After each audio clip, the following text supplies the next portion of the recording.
नाज़रीन, तलार में वधंदड़ महांगे खिलाफ़ पोल्ट्री फार्म जा मालिक पोरियत तोड़े दुकानदार सरापा एहतजाज बणियल आहिनि।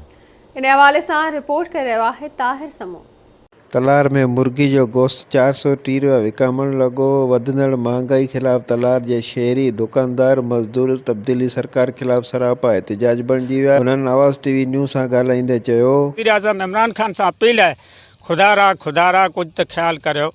तव्हां हेॾा वॾा वाइदा कया हुआ, तब्दीली इहा ईंदी आहे बेरोज़गारी, बच्चा कंहिंजा दर बदर बुख मरनि। पहिरीं हिकिड़ी तबाही थी लॉकडाउन में, बेरोज़गारी उन खां ई माण्हू परेशान आहिनि। अॼु ॾींहुं त कर्ज़ पंहिंजो लाहे कोन सघिया आहियूं। असीं मज़ूरी करियूं, 300 रुपया तारीख़ मिले, छा बचनि खे खाराईंदासीं। 430-40 रुपया रेट पियो हले, गिराक वठी नथो सघे। अटो महांगो, हर शइ महांगी आहे। कहिड़ी ख़ाली सब्जी सस्ती थी आहे, 2 ॾींहंनि खां पोइ वरी उहा महांगी। ग़रीब आवाम केॾांहुं वञे।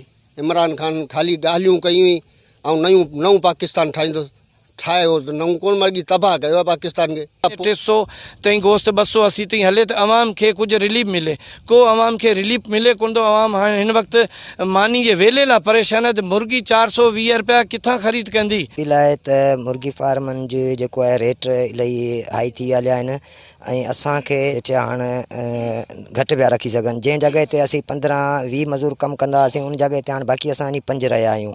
छो जे 4-5 फार्म असांजा हिते ई जिते असां हींअर बीठा आहियूं हिते बंदि थी चुका आहिनि। सरकार जेका महांगाई हींअर चोट चोड़ी आहे, आवाम जी चेल भञे छॾी आहे। एतिरो महांगाई न करियो जो ग़रीब माण्हू पंहिंजे बच्चनि जे लाइ गुज़र सफ़र न करे सघे। दुकानदारनि शहरियुनि तब्दीली सरकार खिलाफ़ ॻाल्हाईंदे चयो त तब्दीली सरकार महांगाई में बेहतर इज़ाफ़ो करे ग़रीब आवाम खां गिरां खसे रही आहे। महांगाई में घटिताई करे शहरियुनि खे रिलीफ ॾिनो वञे। कैमरामैन अब्दुर रहमान समूह सां गॾु ताहिर समूह, आवाज़ टीवी न्यूज़, तलार।